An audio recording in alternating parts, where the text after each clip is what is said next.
Alors, bon, je vais quand même intervenir maintenant pour dire, au nom d'une association qui en fait est en constitution, qui n'est pas encore totalement construite, mais qui va l'être. Et je me suis dit que c'était le bon endroit quand même pour intervenir. Le nouveau Front populaire, donc, qui regroupe quand même, on l'a vu, une force antiraciste, on a parlé des migrants, environnementale, etc. Et je pense qu'il est très important, et vraiment très important, d'ajouter cette dimension féministe. Il ne faut pas oublier quand même que c'est la moitié de l'humanité, hein, et donc que c'est une force qu'on essaye d'écraser, et d'écraser depuis longtemps, au nom d'un patriarcat, bon, que je ne vais pas développer ici, mais qui existe, et on le voit à tous les niveaux. Alors, là, je me suis dit, bon, quelle action on pouvait mener, enfin, quelle action on pouvait porter présentement, avant la constitution d'un groupe, donc d'un groupe féministe mixte, qui sera certainement sous l'étiquette Nous Toutes, si vous pouvez connaître. Bon, il n'y a pas d'organisation féministe qui existe proprement donc, dans le département des Vosges. Et je me suis dit qu'il était, après avoir cherché plusieurs fois bon, les différentes associations qui existaient, je pense que Nous Toutes est peut-être l'organisation mixte féministe qui regroupe la plupart des luttes que les femmes doivent mener et peuvent mener dans le département. Alors la première action qu'on pourrait mener, c'est déjà se rassembler derrière une banderole le 8 mars. Hein. Le 8 mars, bon, c'est quand même une date qui vous dit quelque chose. Bon, il est vrai qu'il y a 20 ans, le 8 mars n'existait pas du tout, quoi, en France et en Europe. On n'en parlait pas du tout. Alors que c'est quand même une fête internationale, et je dis bien internationale, qui existe depuis très longtemps. Après, c'est devenu, quand c'est venu petit à petit, ça a été la fête de la femme.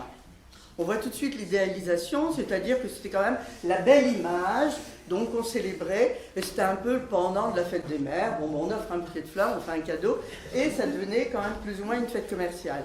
Alors ça a évolué quand même, hein. Maintenant on parle quand même de la fête des droits des femmes. Donc je voudrais quand même rappeler que c'est une fête internationale, hein, internationale de lutte pour les droits des femmes. Donc il est de plus en plus important aussi d'insister sur le côté international quand on voit ce qui se passe.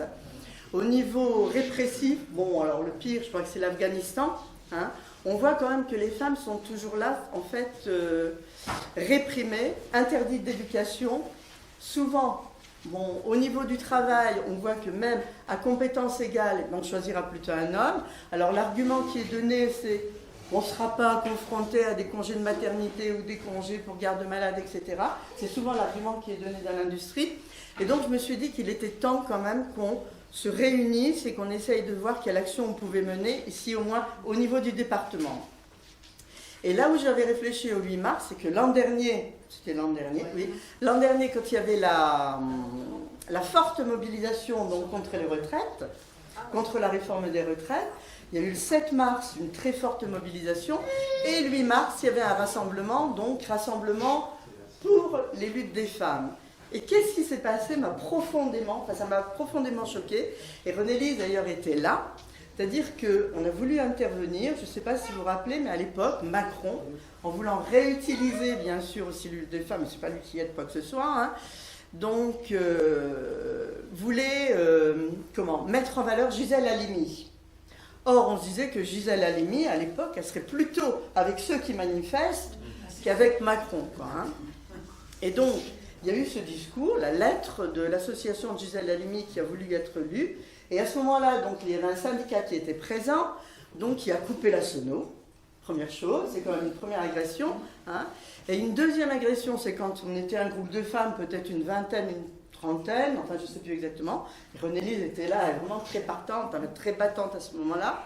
Et en fait, quand on a entonné donc l'hymne des femmes, c'était quand même la journée, en fait, là, le syndicat a mis la sono à fond sur une autre chanson pour couvrir notre voix.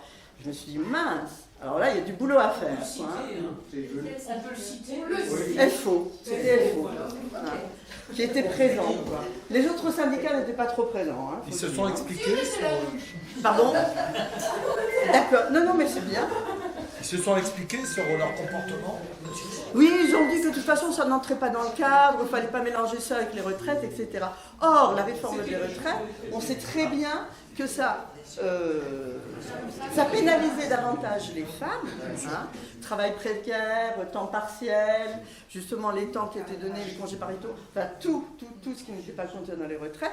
Et ça, en fait, ça n'a jamais été trop mis en valeur non plus, quoi.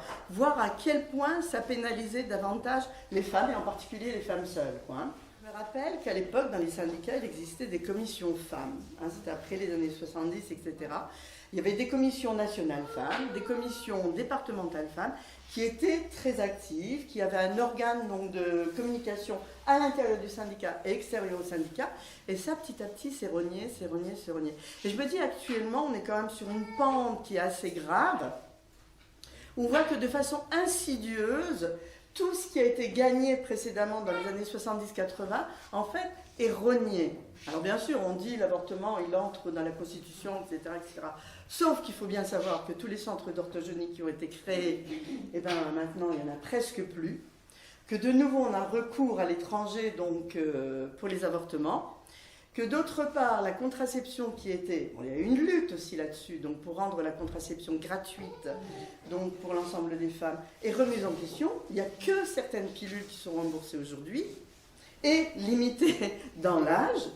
Donc on voit bien qu'il y a des reculs qui ne sont pas du tout médiatisés, qui ne sont pas du tout publics et qui relèvent encore une fois de se dire que bon, ça concerne les femmes, on les laisse se démerder avec ça, quoi, hein.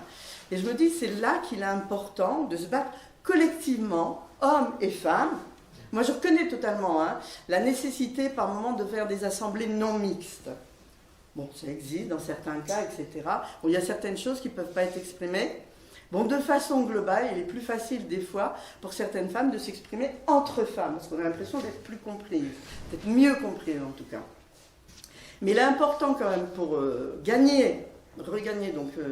et étendre donc les droits des femmes au niveau des salaires, au niveau de l'embauche, enfin à tout niveau, au niveau de l'éducation. On parlait d'éducation. J'ai l'impression que maintenant l'école sexiste, on n'en parle presque plus. Hein, l'image des femmes dans les manuels, on n'en parle presque plus. Bon, il y a pas mal de choses qui petit à petit, régressent. Et on est dans une période de régression qui est assez forte, quoi. Donc, d'où l'utilité de constituer ce groupe derrière l'étiquette Nous Toutes. Hein, bon, c'est celle-là, et de se battre au sein des syndicats, au sein des organisations et publiquement. Voilà, donc c'est pour ça que je voulais intervenir.